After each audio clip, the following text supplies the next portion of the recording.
YouTube and Facebook. At the second roundtable co-organized by the Russian International Affairs Council and the Asian Institute of Diplomacy and International Affairs from Nepal. While our first webinar mostly dealt with bilateral Russia-Nepal relations, today we'll be looking at a broader regional perspective and analyzing Russia's interests in South Asia and the overall situation in South Asia nowadays, when the region is badly hit by the COVID-19 pandemic and the starting global crisis stemming from both the pandemic reasons and other structural reasons. And we will be also looking at the South Asian situation for regional cooperation potential and its activities. It has been for many years criticized due to its inactivity, but this recent months it has a bit of a brightened up, if we could say, against the background of the pandemic. And we will be also looking at the possibilities of Russia's cooperation with the SAARC, as it has already expressed interests in gaining the observer status, but with the discussions with the SAARC's efficiency, the issue remains whether it is to happen and whether it is to bring some fruitful results. Today, I have to inform you that we have some changes in the composition of our speakers. Unfortunately, two distinguished speakers, from Russia and one from Nepal, couldn't join us today, but we have on board today Dr. Alexey Kupriyanov, Senior Research Fellow at the Primakov Institute of World Economy and International Relations of Russian Academy of Sciences, and Elena Shaflai, Analyst of Laboratory of International France Analysis and lecturer of English at the MGIMO University from Russia, joining us. We also have Professor Datesh Parulikar, Assistant Professor at the School of International and Area Studies at Goa University, and Ms. Angana Gukharoy, Research Associate at Delhi Policy Group. And first, I'd like to give floor to Dr. Kupriyanov for his remarks. Please, Alexey. Oh, thank you very much. Thank you, Ksenia. Dear friends, colleagues, I'm glad to see you all in good health. The pandemic turned out to be a difficult test for all of us, but we withstood it, and I hope in the end we'll return to our usual personal format of meetings. So I would like to start my speech by describing Russian imperatives.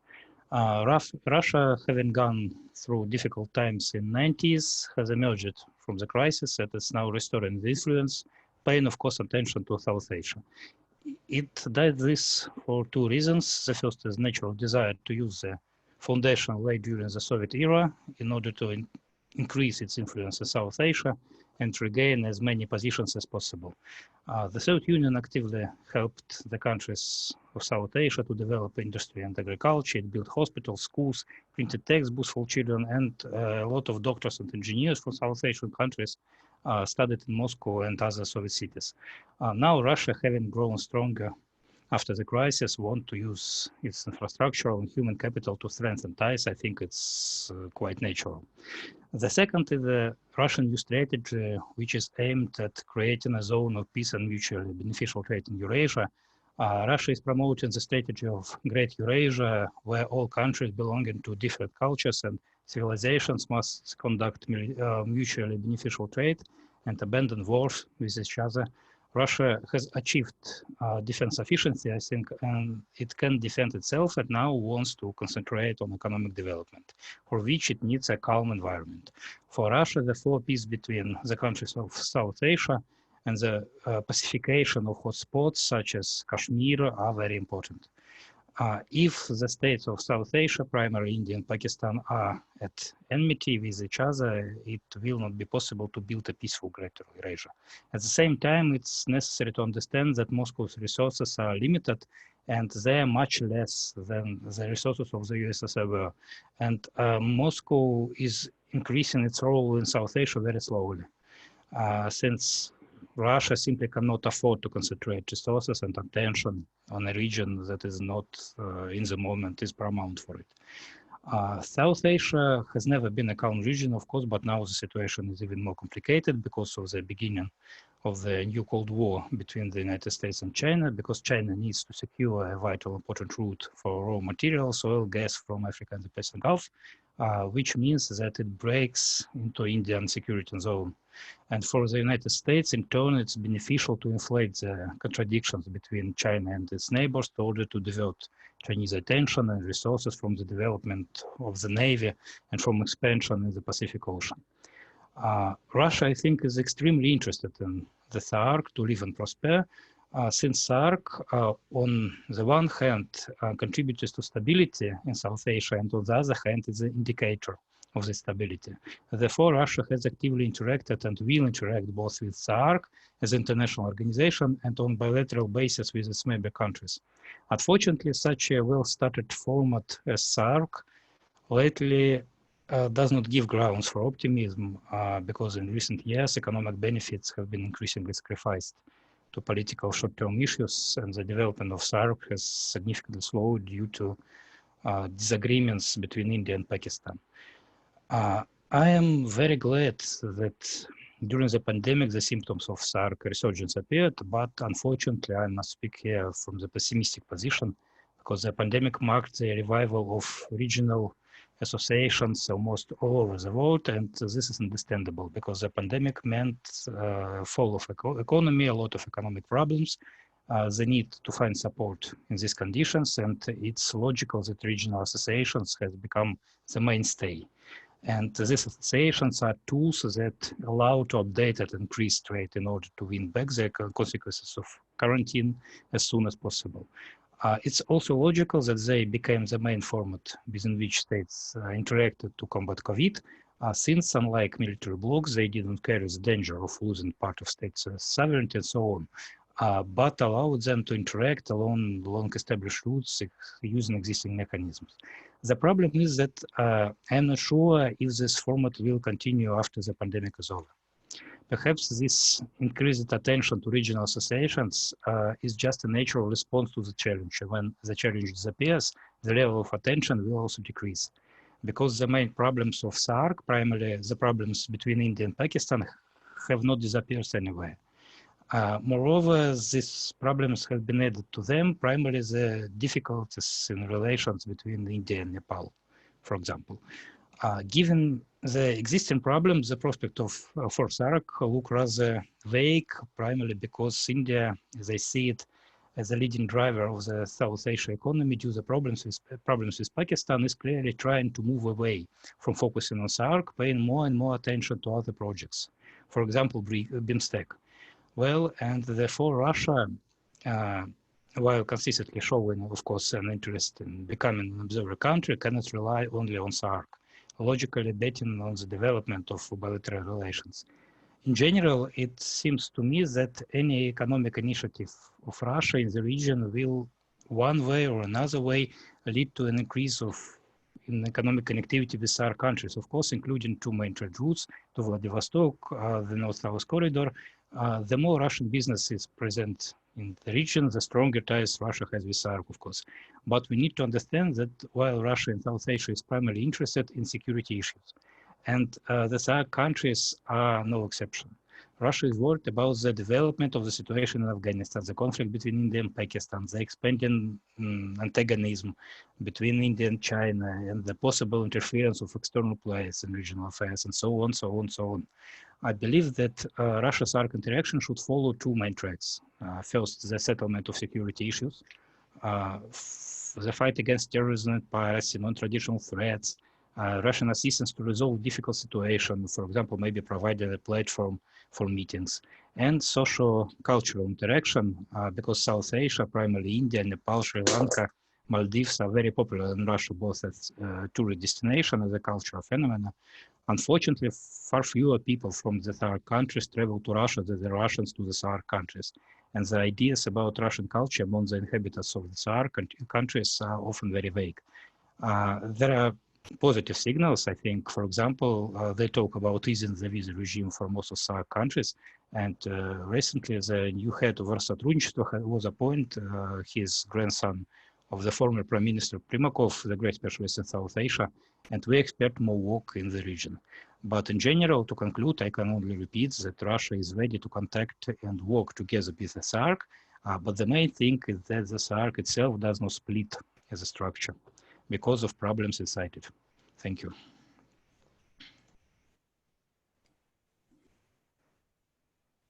Ksenia, I finished. Thank you so much, Alexei, for your short intervention. Sorry, I must have had some old glitch, technical glitch. I hope I haven't been absent for a long time. Thank you so much for highlighting the main points of Russia's national interests and Russia's current positions.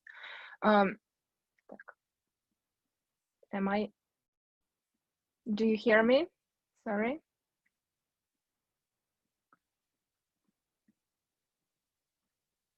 For highlighting the main points of Russia's national interests and the current situation in the SAARC region. I'm happy to give floor to our next speaker, Professor Tesh Prabhu-Parlikar, Assistant Professor at School of International and Data Studies and Goa University. Please, Professor Parlikar, the floor is yours. Can I be clearly heard? Can you hear me? Yeah. Okay. So good morning to our friends. Yeah, we can hear you well. Thank you. So good morning to our esteemed friends in Russia and good afternoon to everyone from India.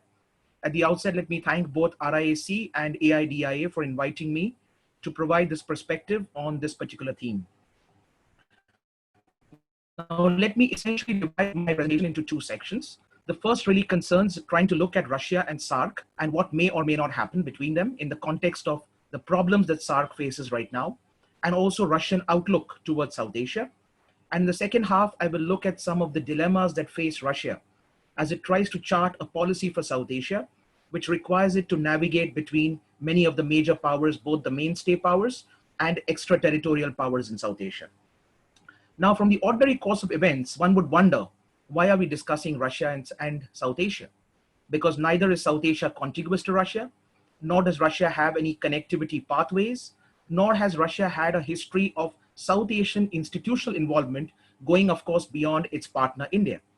But we live in times of reimagined cartography and delimited geographies, when actually globalization is collapsing space and time. And that's why when we look at functional cooperation, we have to look at powers and we have to look at engagements that go well beyond the contiguity or the geographical proximity of particular regions. Now, looking at SAARC, we all are aware of the problems of SAARC. But what we have seen over the last 5.5 years is while the institutionality of SAARC has gone into limbo, the informal instrumentality of SAARC continues to persevere. And what you have seen in the case of the pandemic is really the fact that you have institutional problems. So going back to the institutionality of SAARC may not happen so soon, and we don't know how far into the foreseeable future, but we can say for sure that SAARC is definitely alive and kicking, because with the creation, of course, with the informal SAARC summit, and subsequently with the SAARC COVID fund that was created, it shows that when it comes to strategic areas of collaboration, those countries who are willing to work together are willing to embrace informal instrumentality. And I think that could actually be the way forward for SAARC in the foreseeable future, because the track record has shown that every time SAARC goes back to institutional formats, there happens to be plenty of grandstanding and all kinds of bilateral disputes coming in, as a result of which the whole SAARC process tends to be stirred up. And that is going to affect potential members coming in. It's also going to affect observers who want to be there. I also don't think that, although it's a fact that Russia has solicited observer status for a long time, the fact remains that this may not be forthcoming. And I say that because the last time when SAARC was paused, actually SAARC was in the process of trying to re-examine its engagements, not only with potential new members, but also with potential observers. And that's because there are 2 or 3 countries coming into the SAARC framework, which actually would take SAARC out of its geopolitical context and would put it in the larger geostrategic context of neighboring regions. For example, you have Iran, which was front runner for membership of SAARC. Obviously, bringing in Iran is going to bring in a different complexity to SAARC and its original vision. Similarly, on the eastern flank, you have Myanmar that was also looking to join SAARC. So bringing Myanmar in also is going to bring in a different complexion in the context of China's role within SAARC or with SAARC countries. And you also have Turkey that was also looking for membership of SAARC.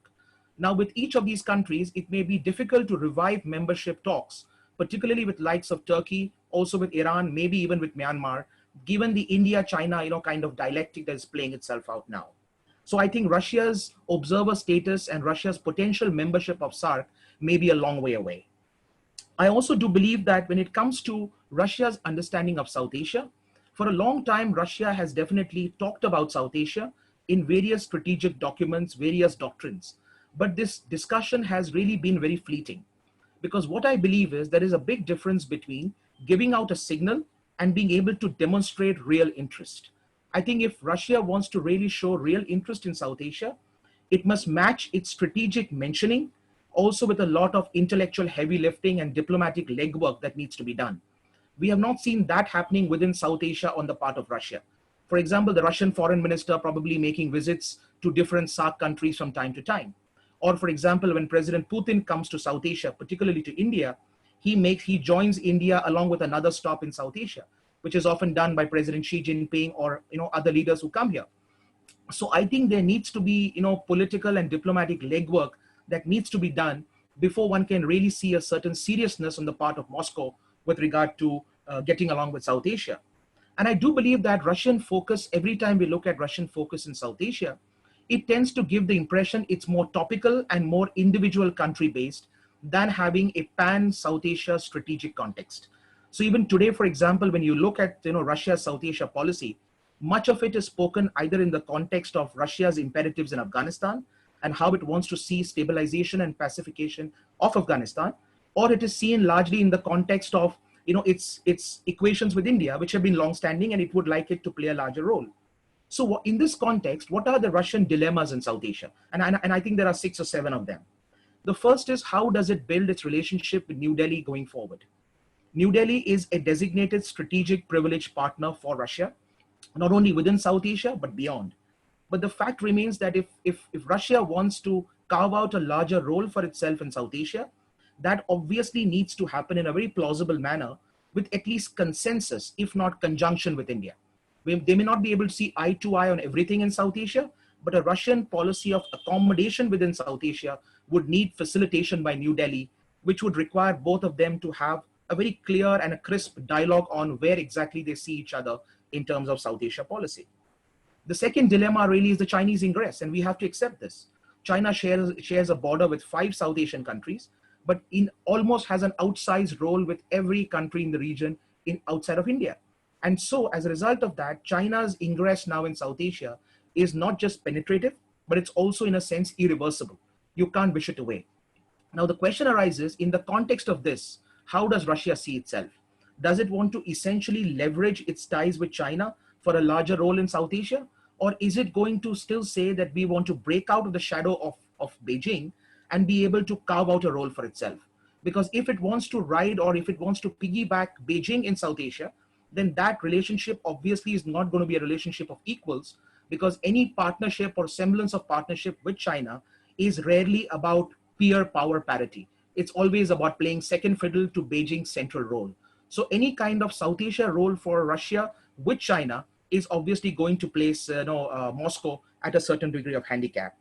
The third is, we have seen a certain consistent pattern with Russian policy over the last few years. And it basically has been either to occupy the strategic vacuum that the Americans vacate, or in terms of trying to balance off US in certain important geopolitical theaters.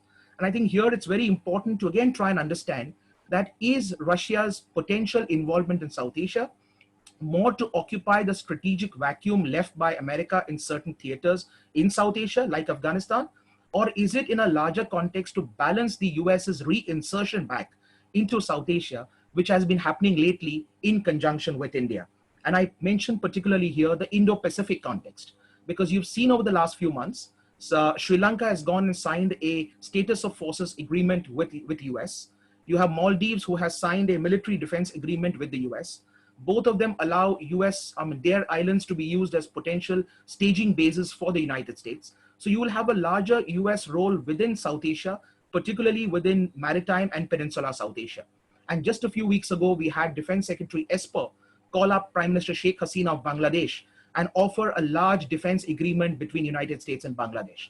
So in this context, where does Russia see itself? Does it see itself as a stability anchor within the South Asian context vis-a-vis the US, or does it essentially want to occupy the strategic vacuum? The fourth is, I see a greater potential and a greater role for Russia within the maritime context of the Indian Ocean, because that is where consistently Russian naval doctrine, right up to 2020 and beyond, has talked of the need to get an enduring presence in the Indian Ocean. Now, here again, it's going to be extremely difficult and very delicate, because on the one hand, Russia so far has shown an inclination to work alongside China in the Indian Ocean in terms of its military exercises or maritime exercises, which it conducts largely in the Indian Ocean, including the Western Indian Ocean. At the same time, it has also very clearly denounced, or it has decried, the Indo-Pacific construct which the Quad countries have put together. This is what Foreign Minister Lavrov said at the Raisina dialogue earlier this year. So in this context, what kind of a balance is Russia going to find? Is it going to be part of the Chinese construct of the Indian Ocean and maritime South Asia? Or is it going to try and be some kind of a balancer, some kind of a conduit between the Quad's role in maritime South Asia and China's desire to be the dominant player within this place? There is also the fourth point of a larger grand strategy that Russia needs to have. Russia for now is talking individual sectoral cooperation with specific South Asian countries. But if you look at some of the major powers involved in South Asia, whether it's India, whether it's China, whether it's United States, Japan, etc., they all seem to have a South Asia doctrine, if not exclusive, at least predominant. For example, India has its Sagar initiative, which is security and growth for all in the region, which is an Indian Ocean strategy based around its South Asian dominance. You have China, which has the Maritime Silk Road and the Belt and Road Initiative, which really comes into it. You have US talking of Blue Dot Network, which is going to be a new US-led infrastructural initiative, largely for South Asia and Southeast Asia. You also have Japan that has got involved in a big way with India through the Asia-Africa Growth Corridor. Do we have any equivalent of this coming out of Moscow? And I think Russia will need to look at this factor as well if it wants to really have a serious play within the strategic calculus of South Asia. The fifth point really is that in recent times, Russia has been asking India to formally integrate itself with the Eurasian Economic Union. And it often sees India as a kind of a stepping stone springboard for its relationship in South Asia. Most recent conversations between Russia and India have figured around this initiative. While India has been ready to integrate the INSTC, which is the International North-South Transport Corridor, with the Eurasian Economic Union, a larger kind of integration with the Eurasian Economic Union, India seems to be telling Russia that should be blended with reciprocity of Russian flexibility with regard to the Indo-Pacific. Because India believes in a concept of free and open and inclusive Indo-Pacific, and we would like to see Russia play a larger role within the Indo-Pacific alongside us, in return for which we could think of actually having formal integration with the Eurasian Economic Union. The sixth point is what happened on the 4th of August. For the first time, we had a trilateral conversation, of course at the officials level, between India, Russia, and Japan. And this is interesting because last year, Prime Minister Modi was at the Vladivostok Eastern Economic Forum. In the context of that, we have the Vladivostok-Chennai, economic corridor between Russia and India. But now we are talking of all these three countries working together. Now, the initial focus is on working on Russia's Far East and developing the infrastructure in Russia's Far East. But this could be translated into a very effective Russian counter strategy within South Asia, because increasingly India and Japan are teaming up on infrastructure building and strategic connectivity pathways within South Asia and Southeast Asia, most notably through the Act East Forum that India and Japan have, and also blending it with the Japan-Mekong Cooperation Corridor.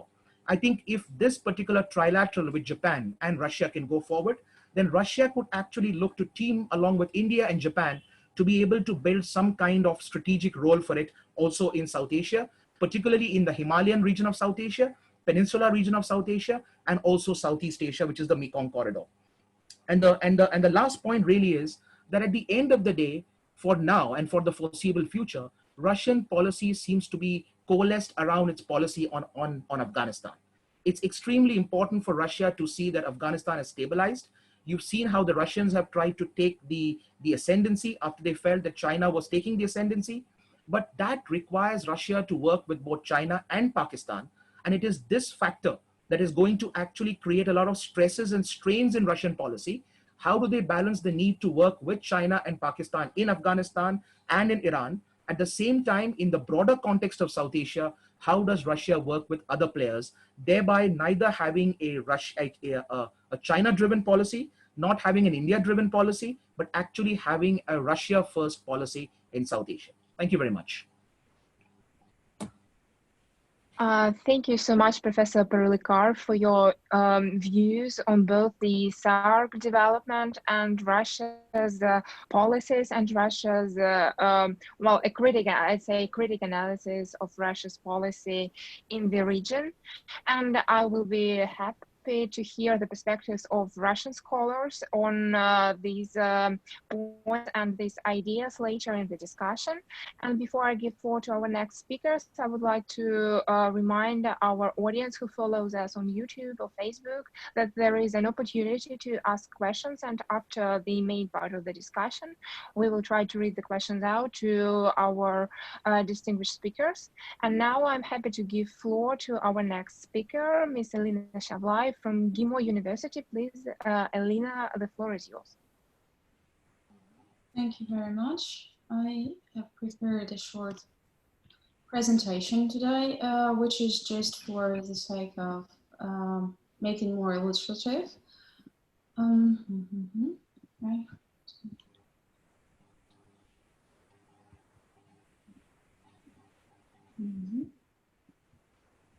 Okay. So here we go, and I'd like to attempt to answer a very Russian, to my mind, question, what is to be done, which was raised by Nicola Chernyshevsky. But today I'll try to apply that question to the situation around Russia and South Asia relations. Okay. So when I first received the letter inviting me to deliver a speech today, I found out that the most typical articles on Russia and South Asia deal with definitely political and security issues, geopolitical concepts, trade and economy, nuclear cooperation, and many other fields. And though one field remains largely overlooked until now. So I decided that my story would be different. At the picture you see three Indian actors, who actually are probably one of the most famous abroad, Rani Mukherjee, Shah Rukh Khan, and Kajol. So actually my interest in India's culture started with not with some political field or the economy. Rather, I was interested in India's culture, and I studied at the Higher School of Economics. And our campus was situated right across the street from the Indian Embassy. So we held different cultural events together. And from that period, I decided that India would be the country I would like to specialize in. Later on, I participated in different events of the Russian International Affairs Council, which actually learned me that my country, unfortunately, still lives with stereotypes of India.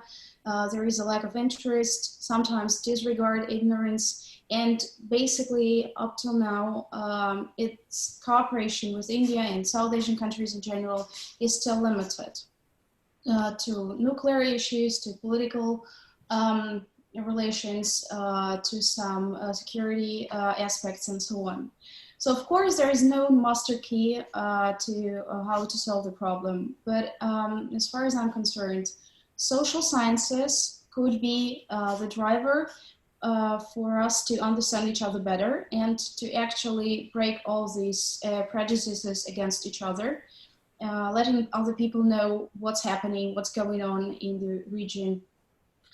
That's still a problem that we do not really have good language schools related to Indian languages or the languages of the region in general. Though if we take a look at our past, our history of relations, we exchanged pretty frequently in the educational field. We had academic cooperation. We had we sent our movies and theater and circuses and all that stuff to the countries of the region. So in my view, the main point is that the most overlooked area, which is now culture and social cooperation between our populations, could be, you know, like a driver towards enabling us solving other issues as well. Unfortunately, the Indologists are really limited in number in my country, let alone those who specialize in South Asia. And before that, in the USSR, you probably know that social sciences were more or less praised, and we have a really good school of Oriental studies. And unfortunately, Tatiana Lvovna is not present today, but she is one of those well-established authors who dedicated her life to studying India and the region. So to my mind, we really have to pay more attention to this particular area. I would tell you that I've heard a story of one of our colleagues who worked at the Russian embassy in India, and she was actually pretty much shocked when she encountered a woman who told her that in her village, the generations of Indians really tried to keep the Soviet fairy tales, which were translated into Hindi.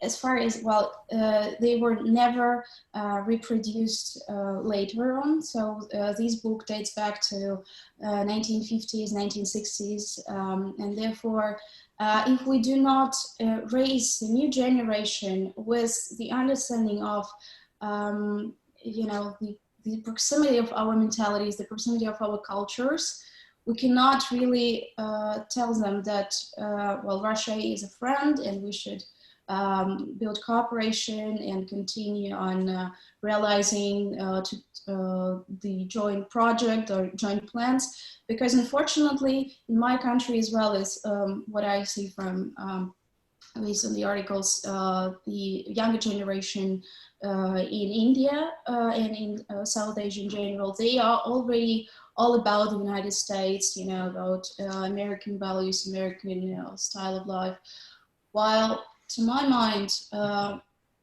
we have to really cultivate our relationship based on the joint understanding, probably, of how to deal with different issues. It's not necessarily about, you know, how to behave towards your parents or towards, you know, your colleagues, but it's in terms of populations. We hear pretty frequently is that India is far away, well, long distance, we don't know how to improve sometimes our trade relations due to some logistical problems. Yet it's not really economy and logistics that brings people together, it's culture and historical awareness and the understanding of how really close we should be and we were. At the slide, you may see the picture showing India and Russians, which says Indians, Russians, Pai Pai. So Hindi, Russi, Pai Pai, which actually, to my, well, in my view, is the essence of what we lost and what we should recover. Okay, and I would like to finish with a quote from Rabindranath Tagore. Let us unite, not in spite of our differences, but through them. Differences can never be wiped away, and life would be so much the poorer without them. Let all human races keep their own personalities and yet come together, not in a uniformity that is dead, but in a unity that is living. So I suggest that we should bring hearts together, and that could be the first step towards improving our relations in other fields. Thank you.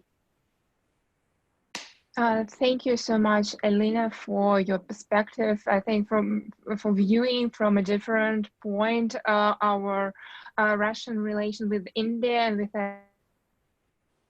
South Asian states. It is true that culture and people-to-people contacts are very important, and we cannot discuss only strategic dynamics or economic cooperation, but we should also take into account the willingness of the goodwill of the peoples of the countries towards one another. And now I'm happy to give floor to Ms. Roy, Research Associate from Delhi Policy Group. Please, Ms. Roy, the floor is yours. Can you please allow me to share my screen? Just a moment. Yeah.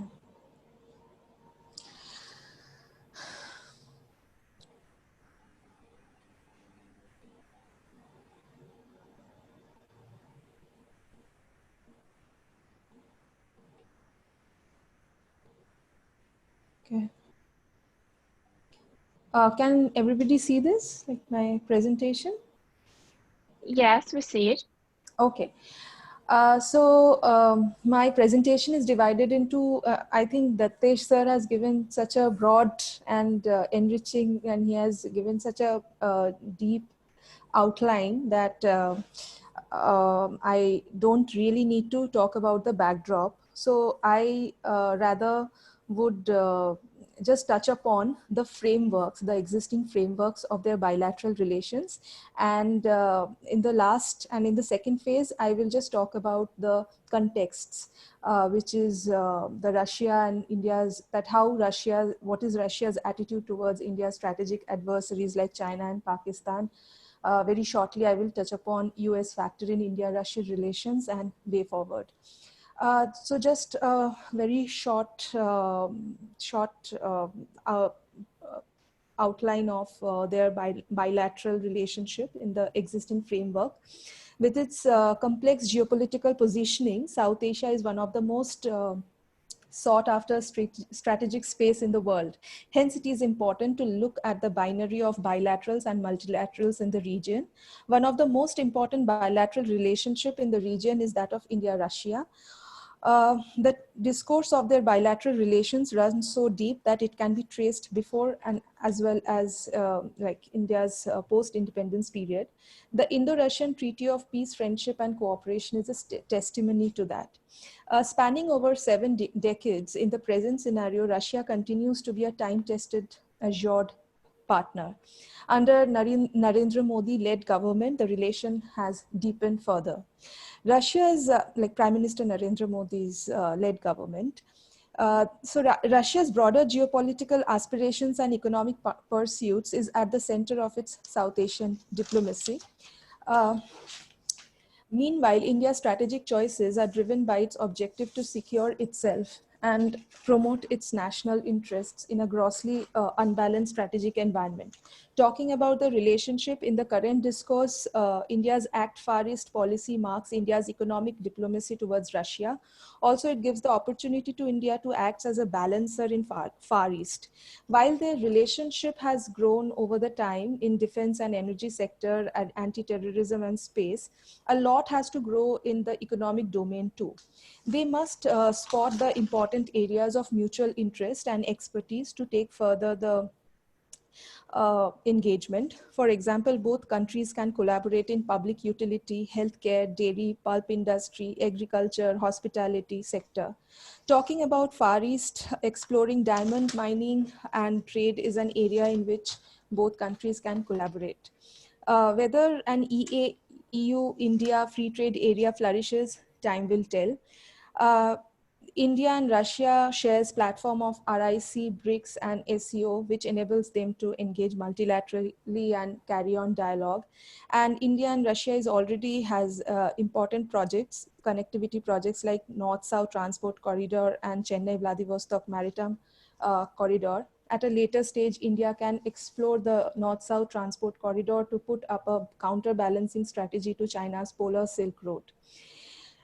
India, Russia share a robust defense partnership. It is guided by the military technological cooperation. Russia remains India's biggest arms supplier. Even in the domain of space cooperation, their relationship has opened up avenues. So I have just touched upon the some of the data, which is very easily available in the open domain, and these are some of the components of the bilateral trade. That what are the main areas where they are engaging in trade, whether it's import or export. And Russia is India's largest arms supplier, which is one of the core element of their robust defense relationship. As I mentioned that the training of Indian astronauts in the Russian mission, India is open for Russian companies to participate in the opportunities in the space sector in India, including private sector companies, to form joint ventures with the Indian partners and take their cooperation forward. Moving on to the final segment, where I talk about the setting the context, that in what broader context how its relationship is set. So it has to start with the Russia-Pakistan, where we see Russia has a nascent defense relationship with Pakistan, but upon India's request, it has agreed to not carry on with any arms sales to Pakistan. In fact, during the NSA virtual meet of SCO that happened this early month, Pakistan tried to present a fictitious map. The Indian side left the meeting midway to protest. Russia's Secretary of National Security Council conveyed it does not support the act. So, meanwhile, Russia and Pakistan can be seen conducting some multinational military drills like Caucasus 2020 and Caucasus 2020, and India withdrew from the Caucasus. Coming to the Russia-China relations, with a checkered past, China is now Russia's largest trading partner. A lot has been discussed about China's friendship with Russia. Moscow has been consistently referred to as the most integral partner by Beijing. However, there has been inconsistencies in expression regarding Russia's bonhomie with China. President Vladimir Putin describes ties with China an alliance-like relationship, pushing for economic and political engagement with the BRI by promoting its compatibility with Russian-led Eurasian Economic Union. However, there is barely any evidence to show that Russia is an official partner in BRI. According to a foreign policy report in 2019, by 2019, China had yet to deem any of the union's projects worthy of BRI label. Of 40 transportation projects proposed by EEU to China in 2017, every single one was rejected. In fact, in one of those reports, there is a senior fellow from Moscow State Institute of International Relations said, Russia is not part of the BRI. It is only a supporter of Chinese global outreach as long as it is Russia's interest. Meanwhile, Chinese investment in the region is raising fears of China's growing presence in the Russian Far East. Interestingly, Russia has not yet recognized Chinese claims in South China Sea. Neither China has endorsed Russian takeover of Crimea. Whether it's 4,300 kilometers common border or competing claims in Central Asia, Russia has common irritants in the relationship. Coming to US factor in the India-Russia relations, despite the fissures in India-Russia relations, India has made it clear that its relation with Russia will remain independent of US policy. Due to India's insistence, US Congress made some room to exempt India from the plausible sanction, taking into account its long-term impact. Here I would just want to add that while it is important for India to work with Russia and US, it is imperative for US to not constrain the diplomatic space too much for Russia, as it will only ensure a formalized Sino-Russian Atat. India, being a natural ally, close partner to US, can be of help here. And secondly, as I discussed the trajectory of China-Russia relations very shortly, there are clear dents in Sino-Russian friendship. The magnified impression of their friendship is primarily based on each other's interest in trade and economics and American distrust. So Sino-Russian relations is marked by growing asymmetry and Chinese preeminence. That's where India comes in as an assured partner. Coming to the way forward, Russia-India relations is time-tested and it doesn't implicate to threaten each other's national interest. Indian Prime Minister Narendra Modi-led government has successfully carved out a space and its US sanction and Russia-Sino ties, wherein Russia has emerged as a trusted friend. Russia's long-standing support on India's position on Jammu and Kashmir, permanent membership of United Nations, entry into NSG, and proved that Russia is an all-weather friend for India. However, both sides need to address certain aspects primary to their respective national interests. I was going through this interview of Dmitry Trenin, director of the Carnegie Moscow Center. He has pointed out that there are two irritants in India-Russia relation. Inability of both Moscow and New Delhi, despite their goodwill and traditional friendship, to expand their cooperation beyond the government-led sectors and to engage broader sections of society. I think he didn't consider that India has actually opened up, and even in the space cooperation sector, it has invited private sector and private members to come and engage in joint ventures. And two, India's rekindled rivalry with China, Russia being close to both without a chance to mediate.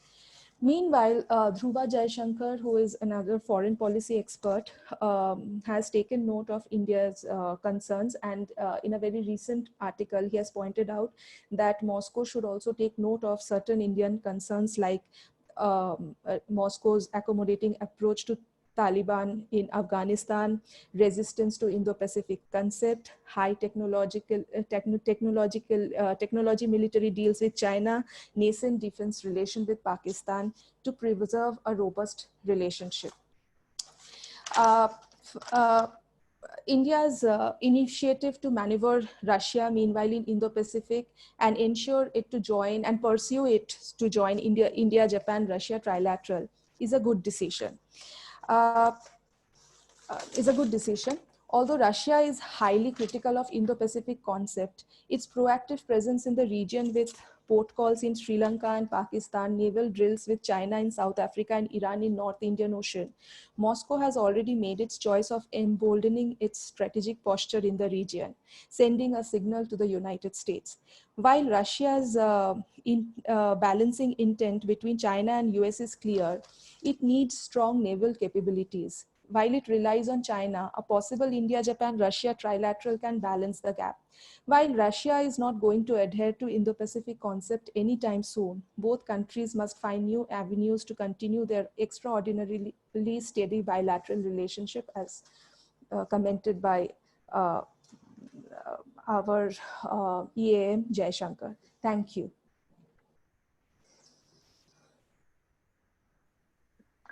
Thank you so much, and Dana, for your very interesting intervention and your perspective on Russia-India relations. Well, definitely India is the main Russia's partner in the in South Asia. And now I think I would like to thank all our distinguished speakers for their remarks. And now we could proceed with the discussion. And but before that, I would like to ask Dr. Alexey Kupriyanov to comment on the strategic dynamics in the region and the points and ideas put forward by Dr. Parulikar dealing with Russia's foreign policy in South Asia. Please, Alexey and Angana, if you could please close the presentation as we are seeing it now. I'm just trying. If you can just close the sharing the thing. Just a second. Okay, is it okay? Thanks. Well, I'd like to add, thanks. I think I'd like to add some point, maybe in answer to words of my distinguished Indian colleague. First of all, Russia has its own role in South Asia. It doesn't depend on Russian relations with China, and this must be understood, because the problem is that Russia has no vital interest a really vital interest in South Asia. It is interested in a strong player emerging there who would share its views on the future world order as a maybe multipolar, polycentric world order. So far, India looks like this player, but Russia is not happy that India growth as a regional player is accompanied by its clashes with China. So I also believe that Russia needs to be more, well, to have more high position in the Indian Ocean. I cannot say now how exactly Russia will be present there. We are now working on this. I hope Russia will choose the role of balancer in the Indian Ocean, friendly to both India and China. And so I'd like to add a few more words about the relations between Russia and Japan. We have been offering a trilateral format for several years. The main problem in this case is the position of the Japanese side, not Russian, not Indian. So I get the impression that the Japanese colleagues are simply afraid to promote the trilateral format, fearing maybe American disapproval. And I'd like, well, to add a few words about Russia-Chinese relations. During the Cold War, Russia had a lot of disputes, a lot of problems with China. In the late 1880s, these problems were settled. And Russia sees itself as a great power, a separate force, its role as an independent political role, and will never accept the role of Chinese junior ally. Therefore, Russian position on disputes in the South China Sea and in dispute in Himalayas is very balanced and aloof. In fact, there the Russian partner China is arguing with Russian friends, India and Vietnam. And Russia is interested in the problem being resolved as quickly as possible to a general satisfaction. Some words about Russian position on the Pacific. Russia's slowness to participate in the Pacific concept proceeds from the fact that Russia has no interest in the Pacific generally, except the North Pacific. No interest in Western Pacific and Southern Pacific, and no interest in the Indian Ocean, in fact, so far. Why would Moscow irritate China by creating its own, maybe in the Pacific projects, in discussing the Pacific projects, but it has no benefit from this, no immediate benefit. I'm personally a big supporter of Russian creation of independent Russian concept of Indo-Pacific, independent Russian view, independent Russian strategy, but, well, I'm also a realist and I'm not policymaker, and I understand that our policymakers are more interested in Arctic, for example, Arctic seas and North Pacific seas and North Atlantic than in very distant Indian Ocean. So it was, they were my points. Thank you. Thank you so much, Alexei, for giving your perspective and your feedback on the ideas put forth by Dr. Parlikar. And now I'd like to remind all the audience who follows us live and on YouTube that you have an opportunity to ask questions. We will read out them. If you have any, so far we haven't received any questions.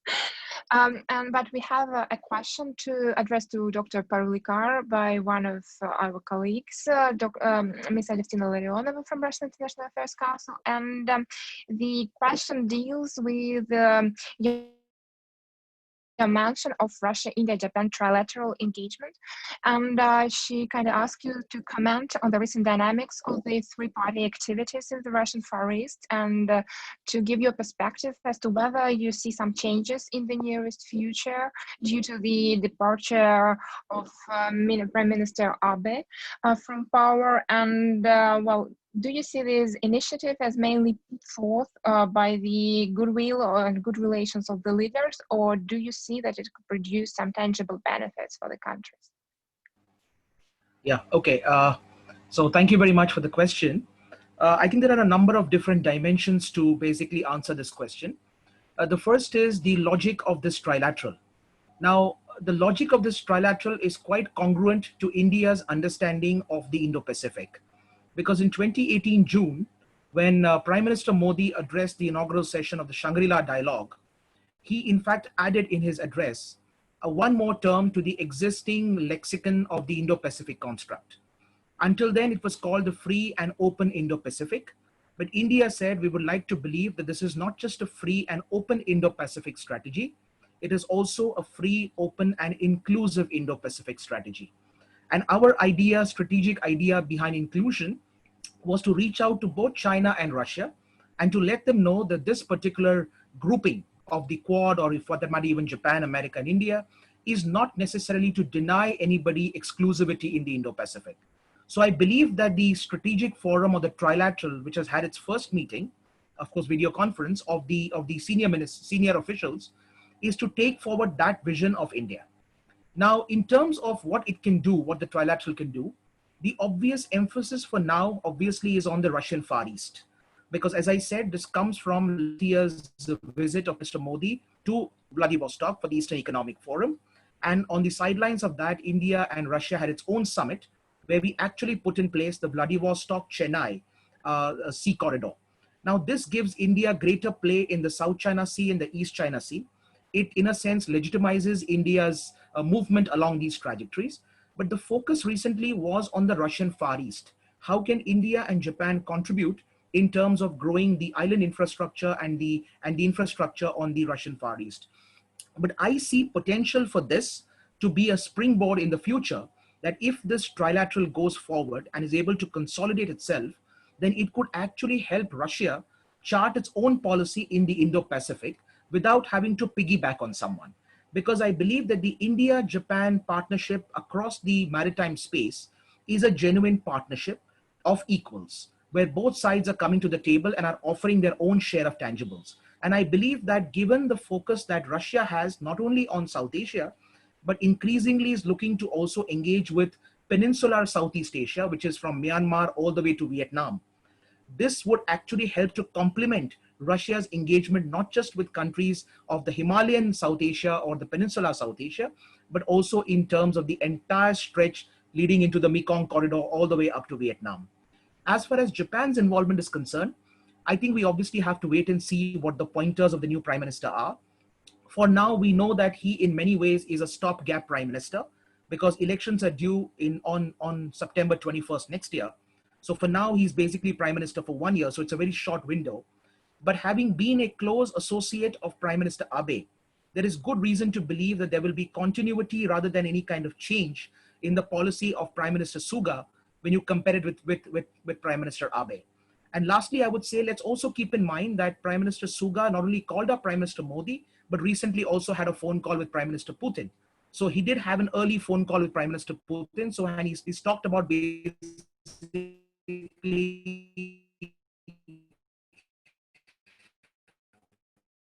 trying to solve, to grow in a solid trilateral for the Indo-Pacific. Thank you. Thank you so much, Professor Perulikar, for your perspective and for your feedback on Alexei's position and Alevtina's questions. And now I think we have some time for discussion. And first, I would like to request our distinguished speakers to introduce any questions they may have for their counterparts and colleagues. So do you have any questions? So nobody has any questions. Then I'll ask, it's not, I think during all the presentations, we heard a lot of views were connected to the China's position and China's policies in the South Asia, overall in the world, and dealing with the growing US-China rivalry. And I would like all the speakers to elaborate more on this particular question in connection with the situation in the South Asia. So how do you think that China's so to say, more active policy, and the fact that China is now remained one of the most resilient players in the COVID-19 pandemic, and when the other countries have been hit more severely by the pandemic, how it could change China's policy in the South Asia. So first I would give floor in the order of the program to Alexei then. Your mic is off, please. Well, is it okay? Okay. It's fine. Okay, and in fact, I see no reason why China has to change its position in South Asia, but I think it's very interesting the Chinese dynamics of Chinese point of view on the situation on the Himalayan border, because well, it's very it was quite unpredictable, the situation on the border, and it's quite hard to predict the future line of Chinese, Chinese policy toward border questions, border issues with India. I think that China will continue its line to the defending its sovereignty of the sovereignty of the border regions, well, as Chinese explained that. And I don't see any reason why China should stop its policy to continue of developing of its relations with Pakistan and with Indian Ocean countries. But as far as I saw before the beginning of COVID pandemic, China changed its strategic line in the Indian Ocean. So now China do not try to increase its presence in the Indian Ocean, because in any moment we see just 2, maybe 3 escort groups in Indian Ocean, and maybe just 1 division of Chinese ships in eastern part, and maybe 2 or 3 Chinese submarines. But now China tries to strengthen its connections with Indian Ocean countries, friendly Indian Ocean countries, such as Sri Lanka, such as Pakistan, such as Bangladesh and Myanmar, by providing them ships and training their crews. Because I think it's a long-term strategic idea, long-term strategic line that can connect to strengthen ties well between China and these countries, and to keep the line of Chinese communications safely. But it's my point of view. So I think that we'll see maybe a changing of Chinese position. We'll see keeping the Chinese line in the Indian Ocean the same, but at the same time, we will see the maybe a change in Chinese instruments in the Indian Ocean. Thank you. Thank you so much, Alexei,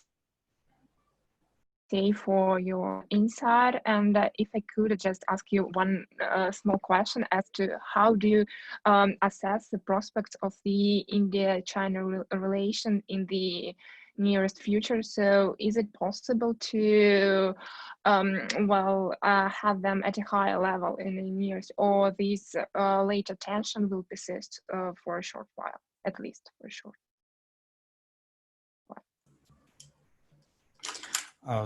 Ksenia, I don't know, in fact, because, I just can remind you that before Wuhan summit, relations between China and India were not very warm.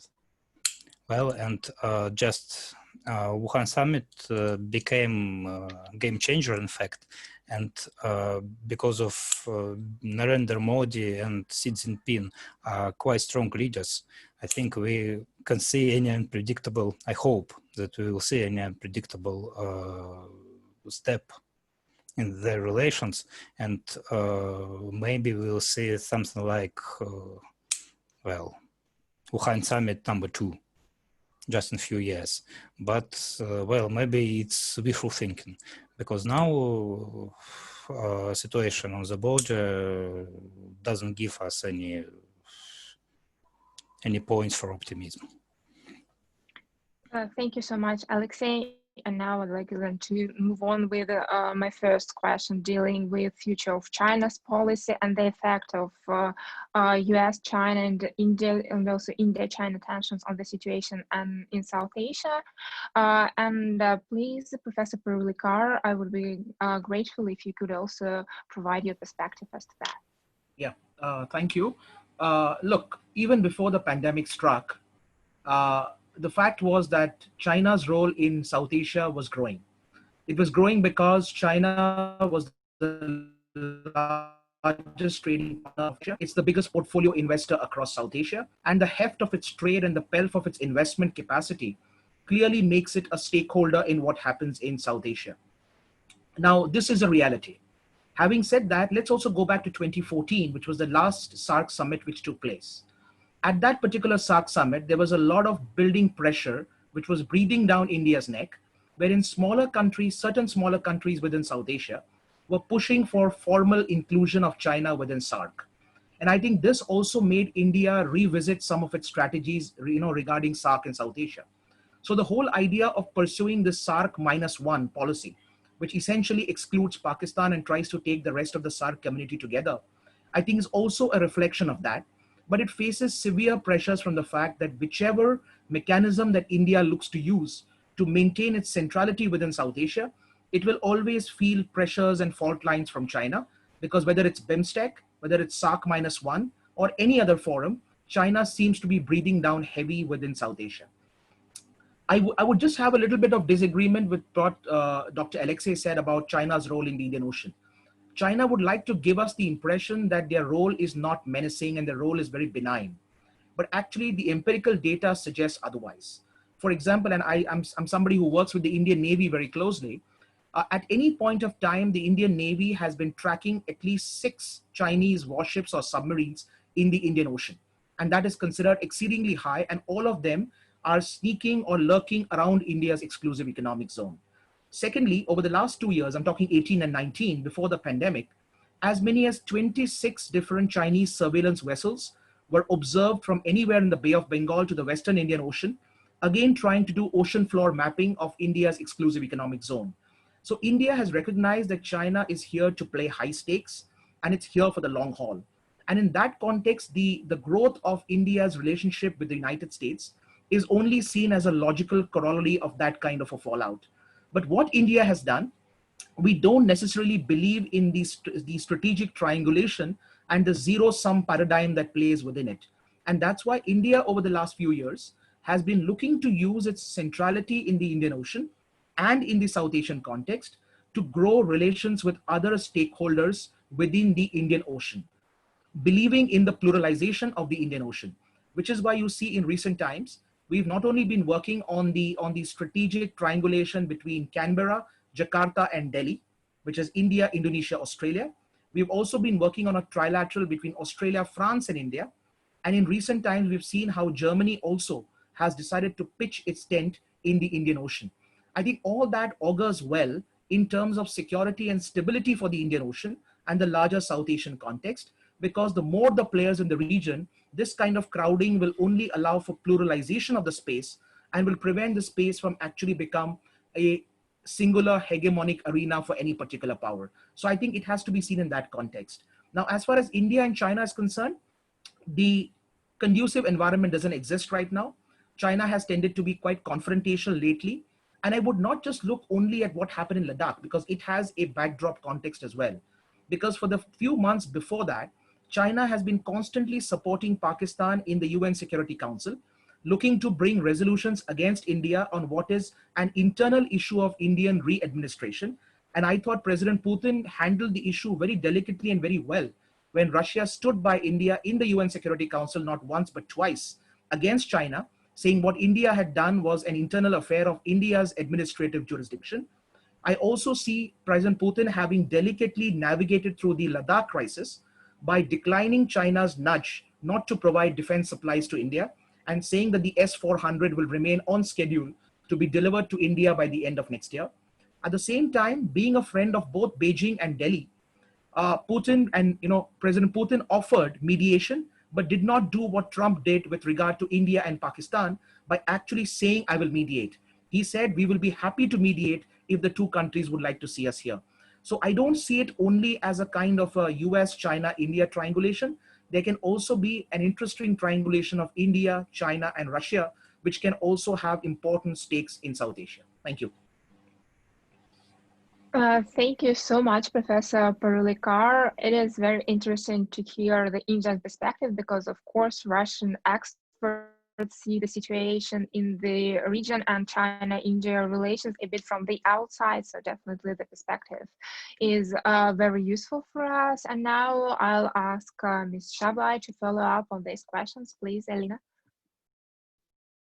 Thank you very much. So, well, I'm now actually writing a PhD thesis on India's China policy. Well, as for the Indo-Pacific, that's the issue I'm now trying to study. Basically, to my mind, China has natural reasons for increasing its presence in the Indian Ocean. And though there is still you know, probably the Indian perception of Chinese actions as, you know, the desire probably to create the string of pearls, the infamous string of pearls, it doesn't really have enough evidence because, first of all, it's really expensive. To convert the economic ports into something of military nature. So it doesn't make any sense in economic terms, first of all. Then China and India, both countries have the largest populations in the world, and the energy demand is growing. So we all know that the sea lines are now the primary source of the energy sources. Therefore, it would be really, well, convenient for, and probably China would feel more comfortable if all the shipments would be safe and sound. Therefore, I believe that India, China, and Russia should together work on the Indo-Pacific concept, which is now not, which now doesn't meet probably the needs of China. China and Russia both remain pretty cold towards the Indo-Pacific concept. We all know that, and our Foreign Minister Lavrov has frequently and repeatedly told that it's an American concept, therefore we will not, you know, take it.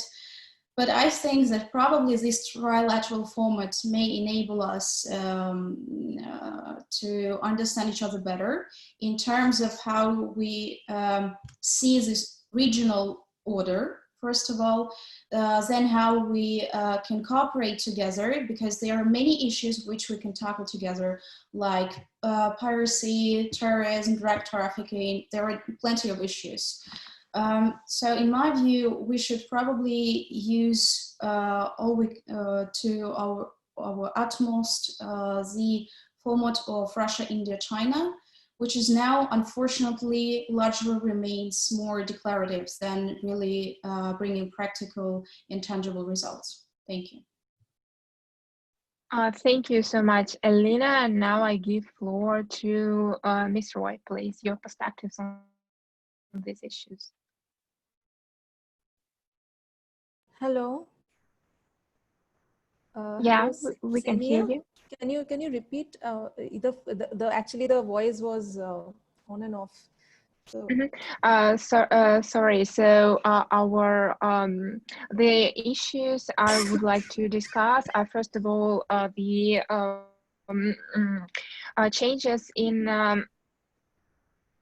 possible changes in China's policy in South Asia in the near future. So you predict some of them, and then how these China-US and China-India tension could affect the situation overall in South Asia, and whether you think it would be possible to alleviate these tensions to a certain extent. Am I audible? Okay, because I can't hear anything from that side. I just, okay, again, it got connected. Okay. I think that Tej sir has very, like, you know, he has covered it in a very broad perspective. I would just want to add that there is a clear Thucydides trap that is evident in the region. Thucydides trap is the clash between a rising power and an established power. So like here I'm talking about US and China. China has clearly, it has used BRI as its tool. Again, the problem with BRI is it's not a very well-defined, not a very well-coordinated policy. There is no ministry about it. So it's very loose, and there are lot of roadblocks and lots of like debt trap issues which are like, you know, emerging, which are coming like, you know, in the forefront. So the thing is that China has always given an impression of a very prominent as a dominating power, as not a very assured partner, and meanwhile India is trying to deal with its in its own geopolitical position. It is trying to balance, not only balance, but right now I think after the Galwan issue, it has come like, you know, in the forefront, and Quad has become more you know, proactive in its rhetorical scope, where but the problem there, like, because we are discussing Russia, Russia is because again Russia has its own limitations with the sanctions it is facing, and kind of its primary interest is economic pursuit, and also come up with its own favorable strategic positioning in the region. It has to somewhere conveniently balance between all the powers. So I think that in that perspective, India and Russia, it should continue to explore, as I pointed out in my own conclusion, should continue to explore different avenues, and because they have like, I'm not saying that Russia has like, you know, has anywhere, it has always said that it's China is its special partner, but there are common irritants, and if India and Russia can find out some scope, mutual scope of those common irritants, and come together and explore their own mutual interest through their own expertise and national interest, then it's better. And anyway, because in India's India first policy and India's own strategic priority of a rule-based order can only survive with its own assured partners. In that case, it's Russia, in Japan, US, Australia, Vietnam, Indonesia. So if we can create a well coordinated Asian balance of power, and you know, provide a stronger front towards China, then we can actually handle the Thucydides traps in a better way. So I think that is my perspective. Thanks. Thank you so much, Angana, for your views. And now we have received one comment and one question on the YouTube chat. I will read them out, and once again, I will give 1 or 2 minutes to all the speakers to give their perspectives, and I think we could make these remarks also the concluding remarks for our seminar. So the first is a comment by Mr. Han. He says that Russia needs to be more active in South Asia besides its partnership with India and Pakistan and participation in Afghanistan affairs. Moscow needs to get involved more with smaller SAARC countries. And the second one is a question by Ms. Nimesh Babu Oli. And it reads as, at a time when India's willingness to engage economically, strategically, and military with the US, and Pakistan is willing to engage with China and other SAARC nations engagement with economic issues, how will Moscow present itself as a relevant power for engagement in the South Asian region in the coming decades if it is declining economically? So I think we could go once again in the order of the program. So first, Alexei, please, the floor is yours. Oh, thank you, but I'd like again to make a remark about the words of Mr. Parulekar. Can I? Sure, you could make okay, thank you. But first of all, you could both answer. Okay, thank you. First of all, I'd like to answer to the question on YouTube. It seems to me a mistake to assert categorically that Russia's economic power will decline, because the power of a country is a relative concept, and we can see serious changes in the position in Russia, and we can well see economic growth in perspective. So I think that now we can't say that Russia will try to manage its position in South Asia as a declining power, maybe as a rising power. And so I'd like to say some words about words of Mr. Parulekar.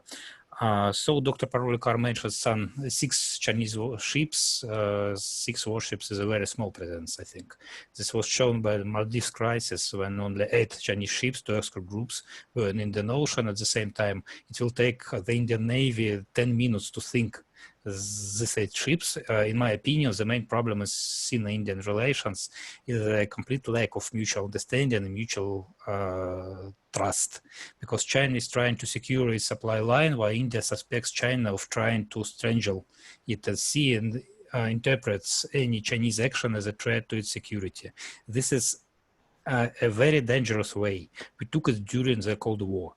Overestimating the strength and aggressiveness of the enemy is just as dangerous as underestimating, because you spend your resources, you spend your attention on confronting an imaginary threat like Star Wars or String of Pearl, and as a result, you do not have enough of them, enough of your resources for your inner development. From my point of view, the presence of Russia in the Indian Ocean maybe can just solve this problem, since Russian ships in the Indian Ocean do not arouse Indian suspicions.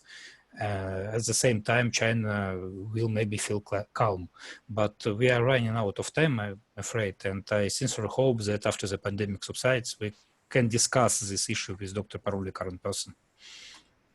Thank you. Thank you so much, Alexei. And now I'm happy to give floor to Dr. Parulekar. Yeah. Thank you. I'll address the issue of Dr. Alexei a little later at the very end, but let me say this. I do believe that that's exactly what I said in my presentation, that Russia will now have to take a strategic outlook on South Asia. Does it want its South Asia policy essentially to be seen from the prism of India-Pakistan relations, or from the prism of its imperatives in Afghanistan, or does it really want to chart a South Asia-wide policy that doesn't look at South Asia only in geopolitical terms? And this is a submission I'm making at this presentation, that in keeping with functional cooperation and the strategies that are newly coming, I think Russia has to look very clearly at issues of connectivity, at how these connectivities are not only South Asia specific, but they link South Asia with Central Asia and Southeast Asia, and how Russia can participate in that. At the same time, Russia can bring some of its own exclusive core competencies in the area of science and technology, in the area of energy development, in the area of nuclear energy, for example. And these could actually become very emblematic areas of Russian involvement, because as Dr. Alexei rightly said, Russian presence in South Asia does not spook India, because we've had a certain trust that we have built with Russia. The same thing can't be said with China. And I think you ask any of the Southeast Asian neighbors, what do they think of China's presence and China's patrol within the maritime space? And they'll come back to you and say, look, Chinese actions no matter what they may say, don't necessarily breed confidence. So I think where China loses out is in terms of its actions being the exact opposite of its pronouncements. Whereas in the case of Russia, we do accept that Russia has a role to play. In fact, we welcome the very fact that Russia should be part of an Indo-Pacific construct. That is precisely why Prime Minister Modi went out of his way to say, we don't accept the US-Japanese formulation of a free and open Indo-Pacific only. For us, the Indo-Pacific construct is not exclusive, it is inclusive. It includes all possible stakeholders who have vital interests in the Indian Ocean. And that is why in 2018, after the Shangri-La dialogue, the Indian Foreign Ministry proposed a maritime dialogue with Beijing and Moscow, of course, individually, to try and assuage some of the concerns that these countries had. So in terms of Russia playing a role in the Indo-Pacific, that is welcomed by Delhi. And I think that has to be the anchor of any South Asia policy for Russia. Because I can't imagine Russia having a Himalayan South Asian policy and that being the linchpin of its South Asia policy. Because it doesn't have connectivity pathways, it's a faraway neighbor. But the fact that it can play a role in the larger issue of global commons gives Russia also this ability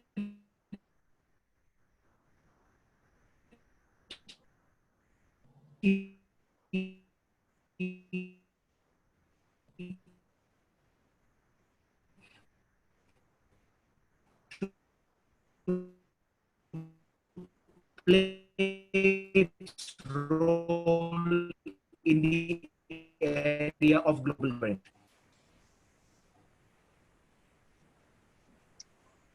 Dr. Perlikar, there was some kind of a technical glitch at the end of your speech. I think the last 30 seconds. Could you please repeat? Okay, yeah.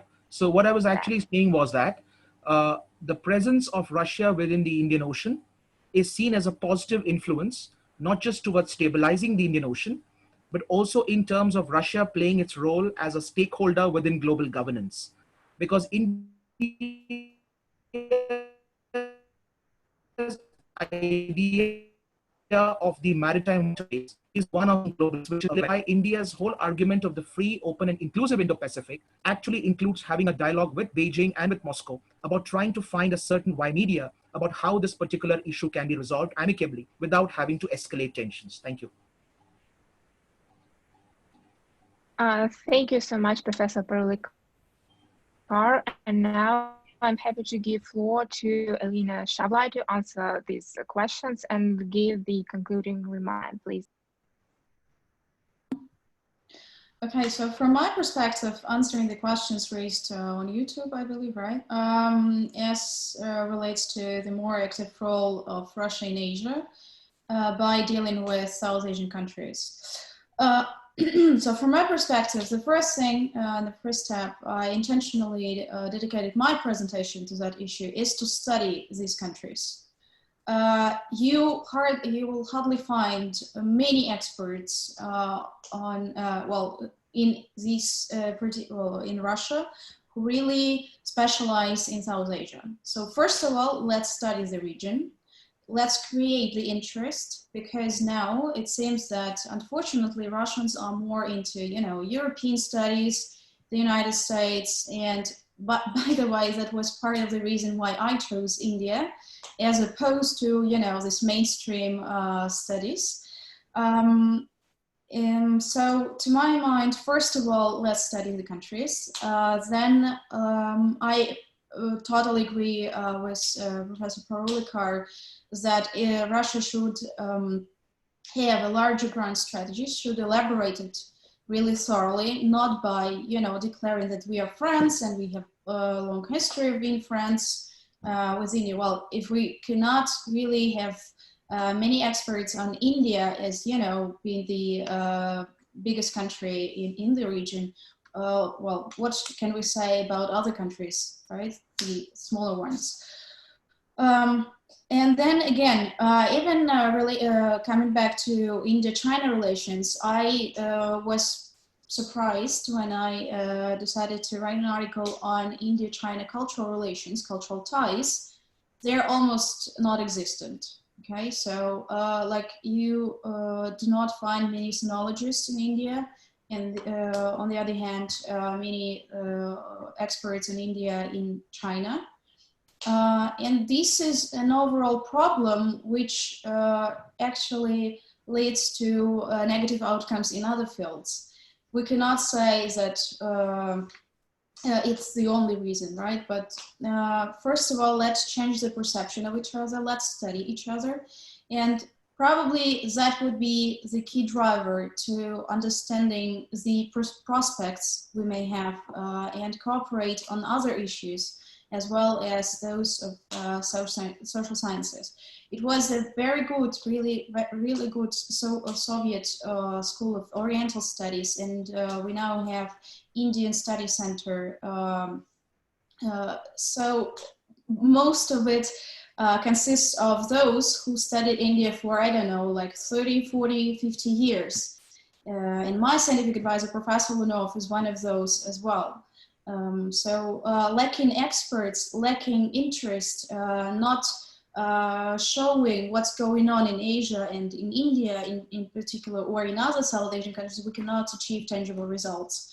If you just take a look at the news we have here on our Russian channels, you would hardly find any news related to India if it's not, you know, like a great summit, or, well, I once was really surprised seeing one piece of news on India, just because our ships then went to Syria. And then, you know, all this stuff around Syrian conflict, you know, in my view, unless we change these perceptions, the situation around our social sciences and our studying, we cannot expect any results in other fields as well.